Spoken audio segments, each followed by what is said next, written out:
On today's episode of the Metabolic Experience podcast, Matt and I answered your questions. So we had some awesome questions coming in about macros as to whether or not we believe that children should be training. A lot of great questions going on. We also had an amazing conversation, as we always do, about food, talking about cookie dough, edible cookie dough, epidemiology, and a whole bunch of other fun topics. Runny eggs. Runny eggs, that was another one too. We love runny eggs. So make sure you give us a listen, rate, review, tag us on Instagram, and we'll talk to you soon.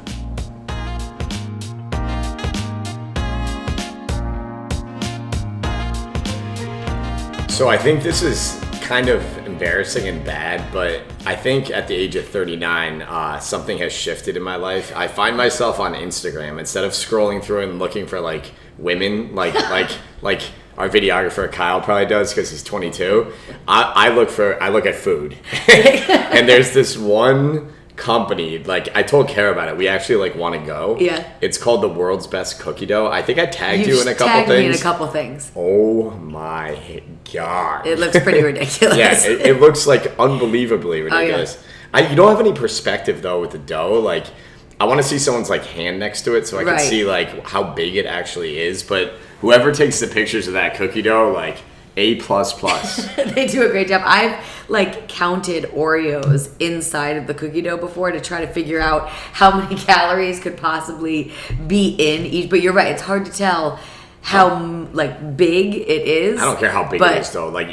It's got to be at least 500 for a tiny one. Easily. Easily. These 100%. Are sandwiches of cookies. Oh, they're ice cream for our listeners out there. Pretty much these are either ice cream cones, which are filled with just cookie dough and candy and crumbled real cookies on top, which is amazing. And or ice cream sandwiches with 2 chocolate chip cookies with cookie dough in between. Right. Leave it to our generation to figure out how to make edible cookie dough a thing. That's all that they do. Now this has my wheels spinning. Next time, Kara always buys the first our Saturday we get pizza and we always have ice cream and cookies after. I'm a pig, I know, but afterwards, I should tell her to save she gets the Toll House, the Nestle ones where you can just pop them in. I should tell her to save half of it. Oh yeah, we'll make our own sandwiches. I mean, you're looking. That's the way you do it. Maybe you add a little ice cream on there. Oh, man. So my cousin is an epidemiologist for the state of Nashville. Before that, she was going on this So an epidemiologist, they study disease and things like that. And there was this weird fluke thing that was going on. They couldn't figure it out. There was all of these people they're coming down with salmonella, but it was it was mostly females. And they were between the ages of, I think it was 18 and 32, and they were running all these tests, looking at all the agriculture, and it came down to being Toll House cookie dough.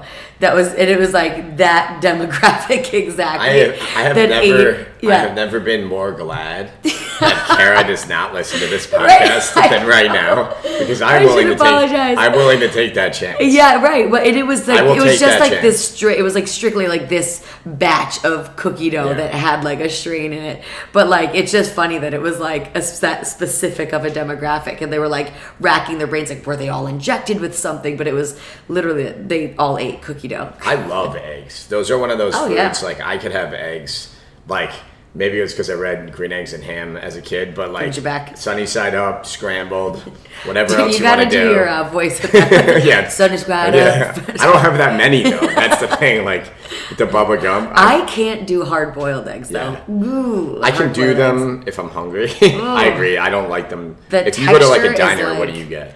If omelet always. Yeah, I always do. Yeah, I do. What actually? Ham, peppers, and what chili is cheese. really good? I haven't done it in a long time. Is if you go to, because I don't really eat toast really, right. But Joseph wraps. You get you go sunny side up, and then you get hash browns, bacon, eggs, toast, and you take the toast and you dip it in the yolk. That is really good. Even doing that with pancakes and syrup, if it mixes in, I think there's few less delicious things than a runny egg yolk. If you have an egg sandwich and and you're dipping it in. Yeah. So when you're pregnant, you can't eat runny yolks, and I didn't realize that. It's all protecting you against. I feel like that's like a gray area, though, right? I mean, I don't what know. defines a runny yolk? Right. Well, yeah. If it's just scramble it, pretty much. Yeah, then? you can scramble it, but like, yeah, it just can't be like right. But I didn't know that, and when I first found out I was pregnant, I would eat like half a piece of sourdough toast with a fried egg on top because I loved the runny yolk. And I went to the OB and they're like, so no runny yolks? And I was like, yeah, I know that. No. Meanwhile, I literally had just eaten one that morning, and then I had to fess up and I was like, so I've been eating one every day. And is that okay? And she was like, funny though how times have changed? Like in the 1930s, women were like smoking cigarettes and pounding whiskey. Right. And and everybody turned out okay. You're being told not to eat runny. I can't eat a runny. Yeah, I can't eat a runny yolk. You can't eat it. You have to have a well done steak. Yeah. All that stupid. We were talking about that earlier, though. Sometimes I feel like the reason the babies ended up okay is because nobody stressed about it. Well, and that's it was just like, right. I feel like that worrying and that anxiety and that level of stress, which seems, obviously I didn't live in like 100 years ago, but sure. It seems like, I don't know that stress is completely relative, like to the situation you're in. I don't know that. You know what I mean? Oh yeah. Like absolutely. I think we have a lot of really high pressure, high stresses in our day-to-day life with, people in society judging you to work performance to just everything that we do on a daily basis. It's under such a microscope. And, 100 years ago, it was more like, you got food? All right, we're winning. You're ready to go. That's it. I also think the food back then, and I mean, maybe this is just like me being cynical, but I feel like my grandfather got his eggs from a farm. Like they got their milk from a farm. They got their fruits and vegetables from the guy that grew fruits and vegetables where they lived. Like, and he lived in the city of Troy, so it wasn't even like he was out in the country, but like they knew where their food came from. And I feel like now, like, you don't always know, and so I feel like that does make a difference too, in terms of like what's like the quality, I guess. I could be a farmer. Yeah, I'm pretty sure. You think so? Yeah, because I don't know. I work with Alan DeVoe all the time. Shout out, Al. You live a tough life, man. Well, here's the thing, though. If you do follow Alan on social media, this is the reason I'm going to say, going with the food theme. Yeah. So my grandpa, before he went and fought in the war, he was probably like 17 or so. Yeah. And he went and worked on his uncle's farm in New Hampshire for like a year.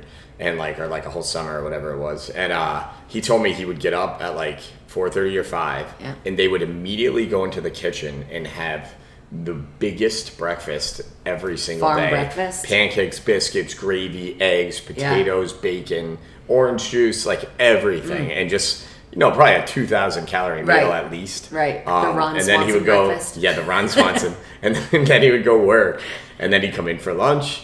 And then he'd go work, and then he'd come in for dinner. Yep. And he said he gained like muscle, and he was young, but I mean, like, you're burning thousands and thousands of calories. So, the only time... Alan, if you need some help on the farm, I think we just picked up a bunch of new recruits for you. There you go. That's it. We can do metabolic farm life. Yeah. One of the jobs that I worked in high school, and I think I've talked about it before, but I installed sprinkler systems with my sister. Which I totally can't. Yeah, we did it for a whole summer. Her best friend Kelly's dad owned, I think it was called Rainbow Sprinklers. So my sister was like a step up from me, so she would install all the sprinkler heads and lay down the pipes, but I had to pickaxe and dig the trenches around for where the pipes would go into. And I will tell you, I had never experienced hunger like that in my entire life. Yeah. You work out in the blazing sun, pickaxing, it was, and you'd have to pickaxe the gravel and the rocks, and you're getting all out, because these would all be new builds, so there would be no grass or anything. It was all just a clean slate. So we'd go through and pound out the pavement, and so I'd cut the holes and she'd lay the pipes. And when he said it was lunchtime, we were ready for lunch. And when you do, I've done work like that a bunch too. Over the summers, between the ages of probably 18 and 22, I did manual labor, landscaping outside all day. And, but when you say it's lunchtime, it's at 11:20. Oh yeah, 100%. But you're so ready for it. Ravenous. Oh my god, yeah. That was. Every summer I did labor. that too. One of the hardest jobs I ever did. I was glad I did that work though, because that's what I say to our staff all the time right now. It's guys, and I feel like a lot of millennials, they don't do that kind of stuff anymore. Oh yeah. But I always tell them, guys, this is not work. It's not. You're on your feet. You're making money. Oh yeah. You're not working. Right. There's a difference. You have no idea. And with the toughest job I had, I worked for a tree company, and I was like 21 or 20, and they called me the wood bitch because they would chop these like rough around the edges, like lumberjack guys would like chop trees down, and I had to, just start the chipper up that was attached to the truck, and it was loud and it was running all day. I had to drag everything over, put it through Probably the chipper. Million degrees. I was exhausted. I was talking to Kara about this. I don't know how, but I would go work out after work, and I don't know how I did, because I think it was just ignorance. Sure. Because now there's not a chance in hell. Right, because you know that you just did a workout. No. Yeah, but back then I thought I was just going to be huge if I did that. Oh, yeah. So, but it really does give you such perspective. Like, I think when you work those jobs that are just so hard and so, like, just a grind, when you come into your career, you have such an appreciation for it, because it's like I'm not pickaxing gravel right now. And I have mad respect for everybody that does that. Oh, yeah. And there's a part of me that like really enjoys that grind. You know? And I think that's why I like the metabolic style of working out so much. It's like I like being mentally tough and having to exercise that ability to overcome something that you don't want to. Right. You know, and there's something really cool about starting and finishing and like I think when you do manual labor, and it's similar to like metabolic and things like that, but when you're doing this, that you're working so hard but you see the end result. And I like working jobs where I can see that finish. You know what I mean? Like you feel accomplished. You feel good that you did something, you know? You created something. I picked up so many skills over those summers. One of them, my brother and I worked on a golf course when we were in college. And there was a golf course right next door. One day in like May, we went over there and we both got a job, and it was an awesome job. Yeah. We worked with a bunch of kids we were kids, I guess, but college kids our age, and you know, we goofed around and we hung out with them. We had a great time. Sure. And one of the abilities, for some reason, the supervisor had my brother John and I. We were always in charge of edging all the sand dunes, like with weed whackers, just like cleaning them up, lining them up, making sure they probably because you're so OCD. Yeah. So, well, you want to talk about hot though? You're in a sand dune in like 90 degrees, like that's hot. Yeah. So, but so it's just I learned the skill of telling what time it is, just depending on where the sun was. Like both John and I got to the point where we could get within 10 minutes. We'd make it a game. That's cool. Like you wouldn't look for a couple hours. We would put our rake in the ground and like face north, and like we could like tell. We would make sundials, and it's weird. Like you learn to tell what time it is by what it feels like. Yep. You know. Have you tried that game since? You and John? You know, we probably have, just like like in an airport or something. Right. Just try to we do. See how close you can We're get. very. I don't know how you are with your siblings. We're very immature when we get together. Yeah, like same. we're like kids again. Yep. You know, like during Christmas time he comes over and he brings. You know, like they have these controllers now that have every single Nintendo game and Sega Genesis game on one controller. So he'll bring it in my house. I mean, he's 37, I'm 39. I got kid. He's got a great career, but we go in the basement and act like we're 9 and 11. Oh yeah. We don't fight like we used to physically over that, who wins and loses, but you can still get silly. Yeah, it still gets silly. Yeah, it's the best.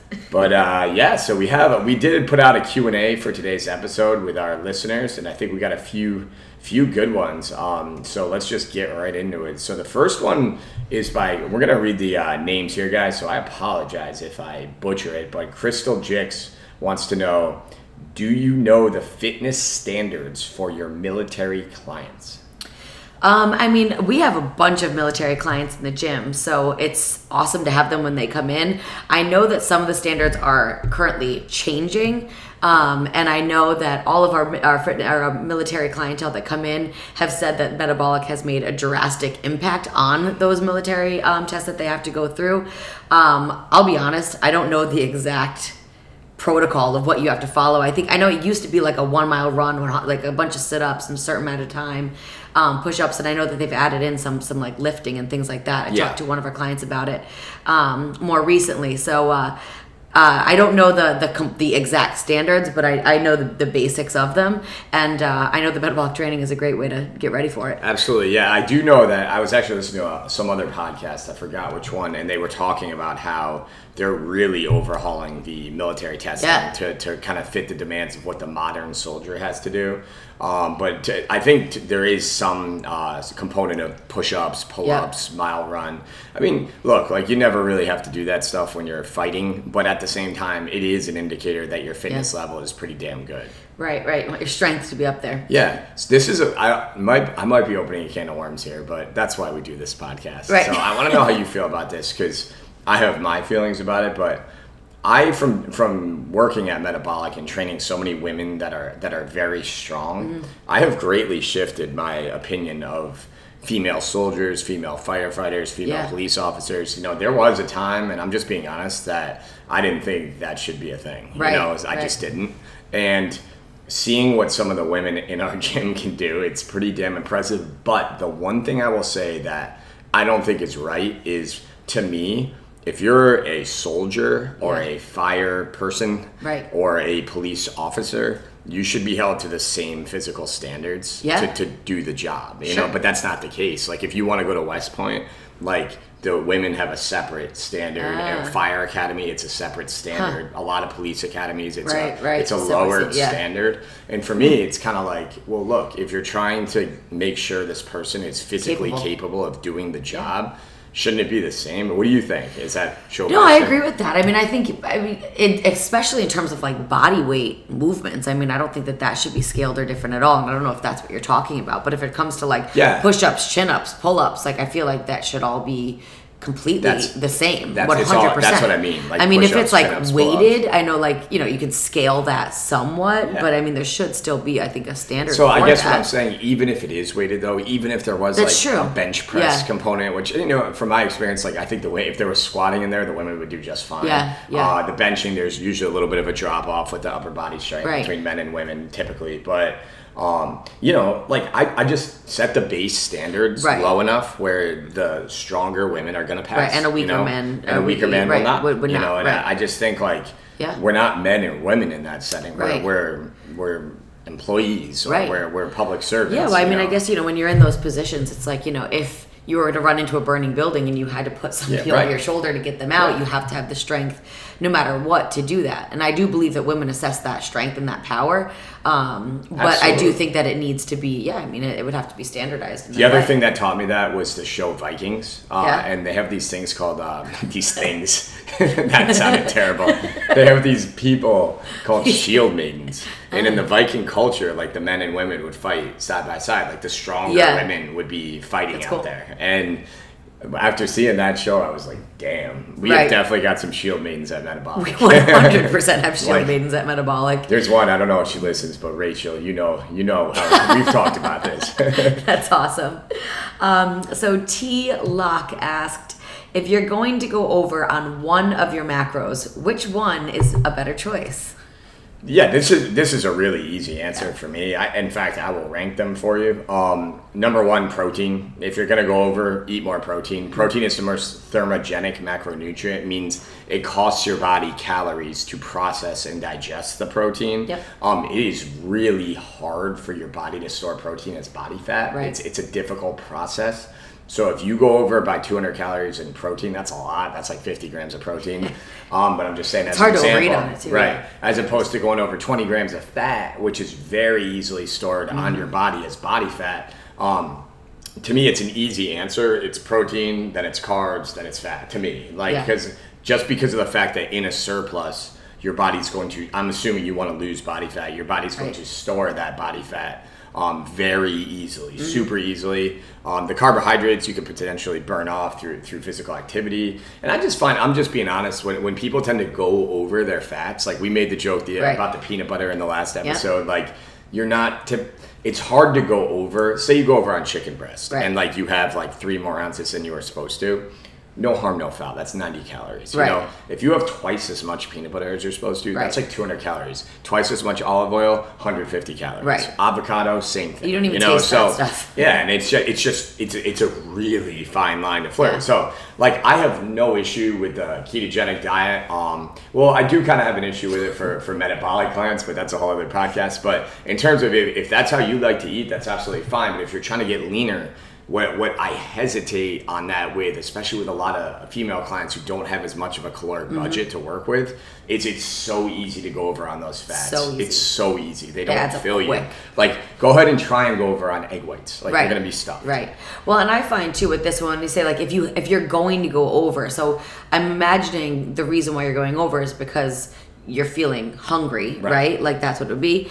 You find out really quickly if you're actually hungry or if you just want to eat when you choose protein as the first thing to go over, you know, because if you're feeling hungry and so you decide to grab like a bagel or rice cakes or something that's like easy to take down, those are just, you could eat those. You don't have to be hungry to eat any of those things, you know, or like going over on your fats. Like if you're having more peanut butter than you're supposed to, those are easy things to go over on. But like if you have to, if you offer yourself the chicken and you're like, no, I don't want that, but I'm hungry. Right. You're not really hungry. Right. Like you're just looking to eat more food. Maybe you're looking for a crunch. You want to chew. Maybe you're thirsty. So I think protein is a safe bet as well because it will let you know whether or not you're hungry or not. Yeah, and sometimes with a lot of my macro clients, what I'll do is I typically have a formula that I use. A lot of my men, they just stereotypically and anecdotally, they prefer more protein. It's easier. They like the shakes. They like big servings of chicken. A lot of women, it's like a battle to get them to eat even 1 gram per pound of lean body mass. Right. Like they do come around and they do it. But I've actually increased that to like 1.25 per pound of lean body mass for some of my females. And they're more full, they're more satisfied, they feel better, believe it or not. Right, because, once they get into it. they're getting enough calories now, but they're not excessively consuming or battling like binge and restrict cycles with the other stuff. So that's how I would rank that right there. Let's see here. Let's go to, speaking of protein, we'll knock this one out. Haley Morgan 23. How many times a week should someone be drinking a protein shake? As many times as you want, Haley. 3 times a day if it's the metabolic protein powder. That's right. The vanilla is delicious. Honestly, I think we've talked about this before. There's no harm to drinking a protein shake every day or 2 protein shakes every day, whatever works for your lifestyle. I mean, I'm more of a fan of eating my protein than drinking it, but if you live a busy lifestyle, if you enjoy protein shakes, if it helps you with your sweet tooth, any of those things, drink them as often as you like. Yeah, for me, I mean, you certainly don't need to pound a protein shake right after you work out. Maybe if you're like an elite athlete and you have 2 days or multiple workouts and you got to get that recovery in. But I mean, if you're on the go and you're in the car and you're driving across the state or whatever, and you don't want to make a bad choice at a rest stop, bring a protein bar or a shake and have that. Honestly though, for me, protein is dessert. Like it's what I eat for dessert. Like a lot of times, like my go-to is I'll make protein ice cream and I'll slice up strawberries, drizzle a little peanut butter. I melt peanut butter in the microwave and drizzle that on there. I have that almost every night. Yeah, that's like one of my go-tos. All right, so this is a cool one. LAO41 said, can you explain the science how metabolic training has helped me shave a ton of time off my PRs? So a little background, this is client Lee. She's a marathon runner, or just a runner in general. And she said she's running less than she's ever run, metabolic training 5 days a week, and doesn't understand how she's improving her run time. Yeah, so I mean, this is a pretty simple, I'll give the simple answer to this. I mean, there's a lot of science behind it, but we don't have to dive too deep. There's 2 things that jump out at me here that are occurring. Number one, you're probably faster because you're stronger. That's what I say, so like as you improve your leg strength and core strength, you're going to run faster. So like, of course you're going to set PRs. Coolest thing about metabolic training is we do it in a context where you're also not sacrificing your level of conditioning, your aerobic capacity, which will allow you to continue to set PRs, which is amazing. I highly recommend this style of training for any sort of distance athlete or endurance athlete out there. And the other one is just scientifically, our style of training, strength training at a pace, metabolic training, it will improve your VO2 max.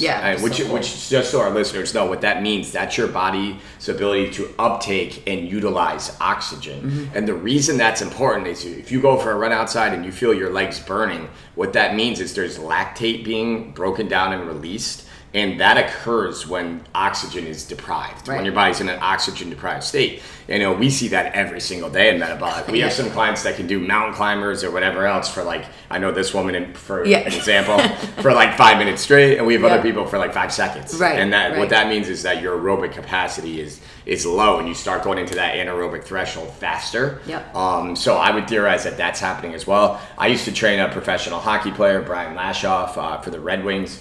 And he worked out with us doing metabolic training exclusively 2 summers. He went back the second summer and actually had the highest VO2 max on the Detroit Red Wings. So I know for a fact that is the reason you're seeing those PRs. Oh yeah, it's amazing. I know Brian. So for those of you that know Matt and I, we're not runners, but Brian does like to run. And he always said that metabolic training, it was such a great compliment. I think a lot of runners are afraid to walk into metabolic training because they think it's going to hurt it. But if anything, it, like you said, it 100% improves it. And, when your legs are stronger, you can get up hills easier, And I think it also helps the metabolic side of it because, if you can run a marathon, then, 30 seconds of high knee sprints is nothing. Although it depends on the template. It's true. Yeah. We got to fire through maybe 3 more of these here. Okay, cool. This is a good one. So Johnny Neds, my man Jay Neds, he's jacked. He's always on Instagram, shouting me out as his macro coach with his huge biceps. Love the guy. Do you believe that doing macros with meal plans encourages binge eating? Macros with meal plans? I think what he's talking about here is when you have coaches that will assign you macros, but then also assign you a pre-constructed meal plan to kind of fit those macros and tell you 11 a.m., 4 ounces of chicken, 1 cup of rice, whatever.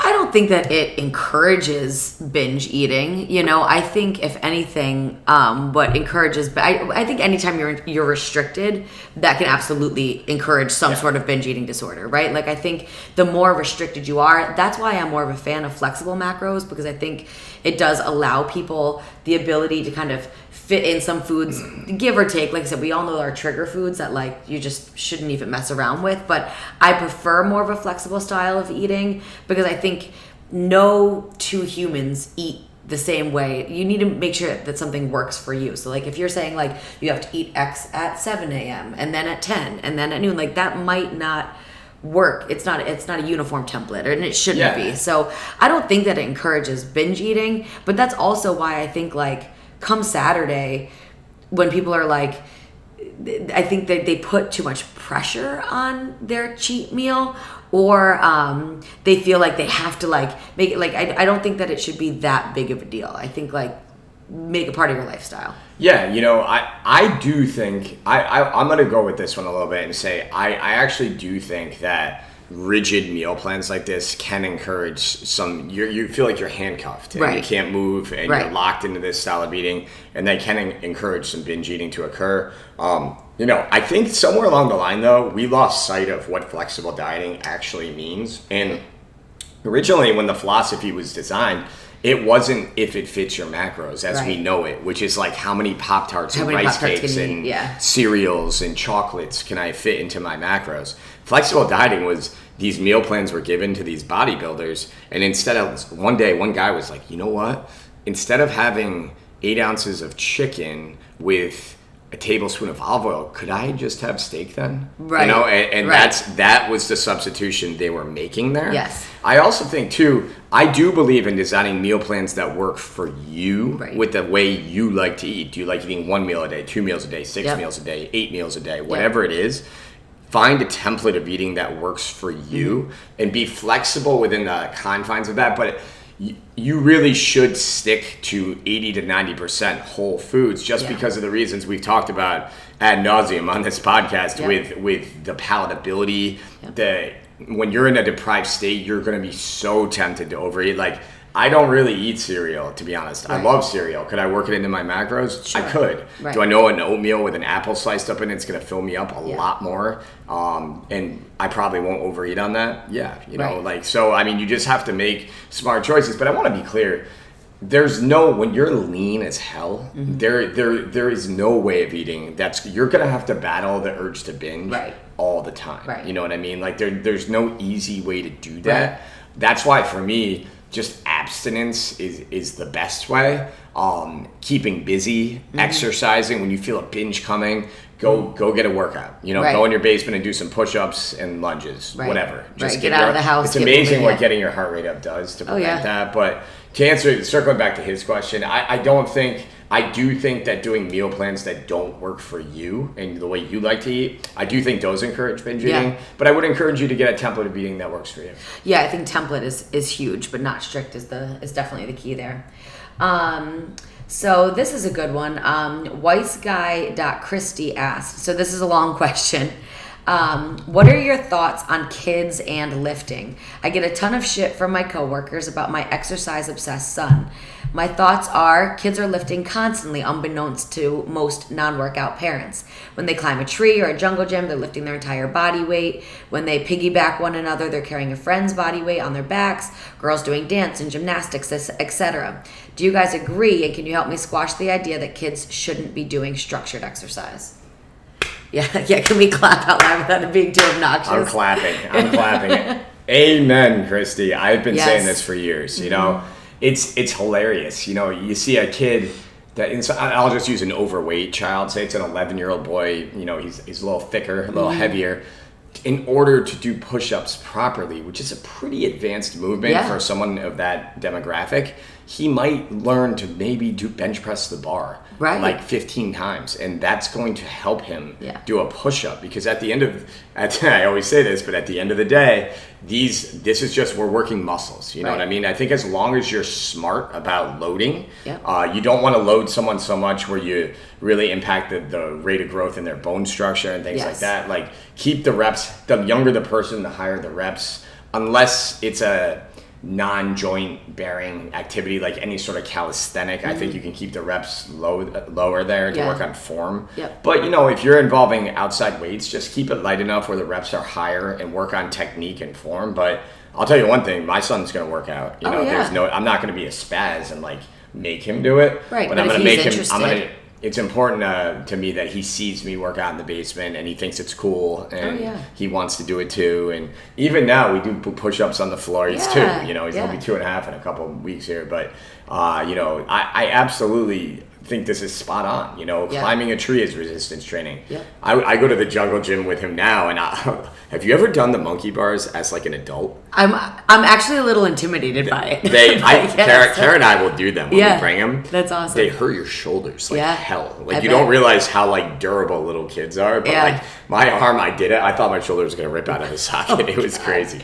But so you're spot on, Christy. Keep working out. Just be smart. Common sense always prevails. Probably wouldn't do any max effort stuff, maxing out on a bench or squat. But if you have a 25-pound kettlebell and you want to do goblet squats, go for it. Oh yeah, if your kids, I think anytime a child is interested in something, it should be encouraged, right? Like if your kid loves to work out and sees you doing it and wants to do it with you, like what great bonding time is that, you know? And what's the alternative? You tell your kid no, they can't work out, like go sit on the couch. Well, like I don't know what you know what I mean? And I think it's the first lesson you can teach your child, that hard work pays off. And if you put work in, they're going to see a tangible result. They're going to play better in sports. They're going to feel more confident, you know, and they're going to physically see the benefits of it. And now, at the younger age of, I don't know how old this child is, but say it's 9 or 10 years old, you're learning that, like, wow, if I work hard at something, I improve.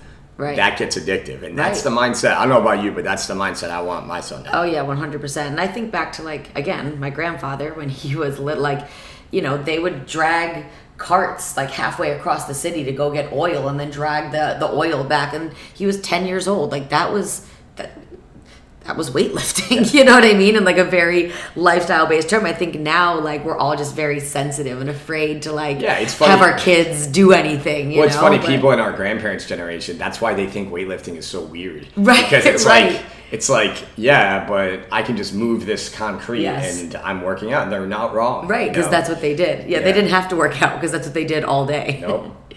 I think we got one more here. Let's see.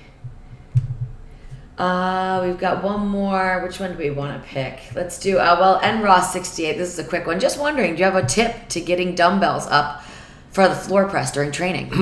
So I'm going to be gesturing with my hands here. So if you're watching on YouTube, you'll be following along. If you're listening, I'm just going to try and describe it the best I can. So here's the thing with that is that's where floor pressing can get a little dangerous. For me, there's a technique that I use that I like to use is I'll take my weaker hand and I'll put 2 hands on that dumbbell and get it onto my lap. And then I'll put my stronger hand on the other dumbbell and I will squeeze the shit out of it, like really hard, and pull that up onto my quad, all right? That's one technique to use. I don't recommend that for everybody. That's what works for me because I have a disproportionate level of floor press strength to grip strength. Like for those of you that can see, I have little wrists. My wife likes to tell me I'm built like a soccer player, not a football player. So, good thing. Yep. So, but I'm not as, if you're thick wristed and have really crazy good grip strength, just spread your feet apart, put the dumbbells between your feet, get a good grip on them, and kind of just sit back and they'll rock right back there.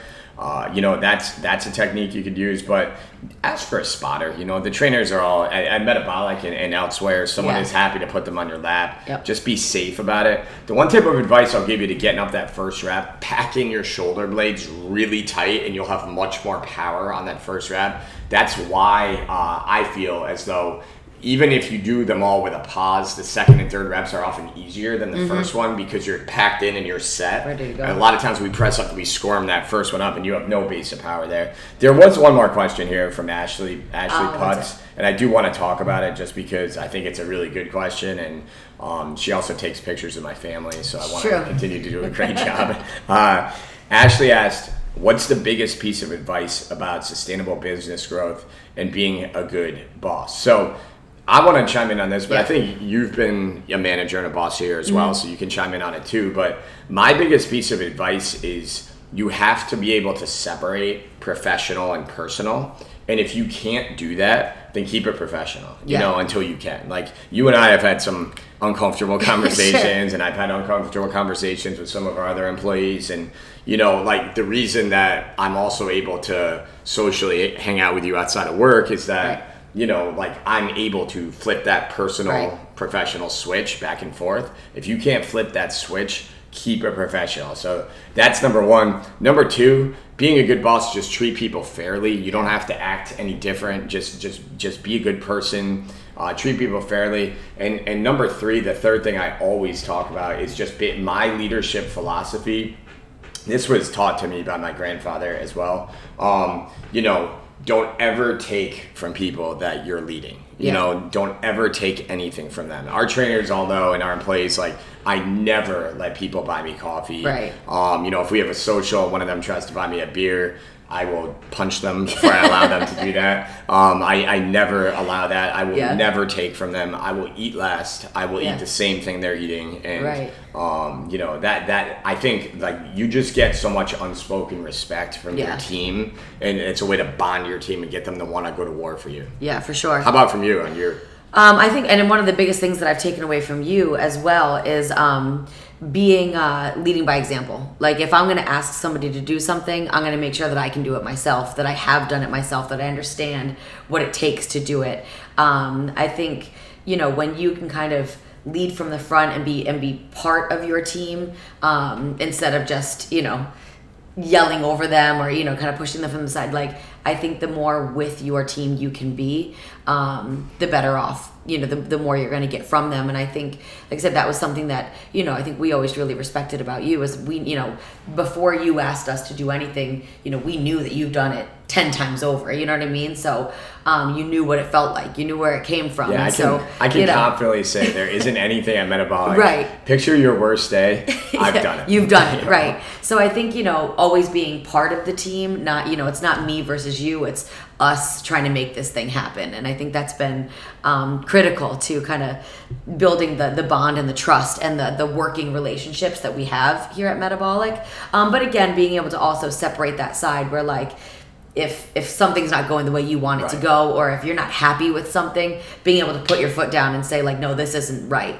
But not doing that so much. So, like, I don't believe in just constantly yelling to yell, but when I would get upset with Tim, or when, I would raise my voice or talk to an employee about an issue, they knew that I meant it and that I was really upset because I didn't do it so often. I only did it when it was when it needed to be said.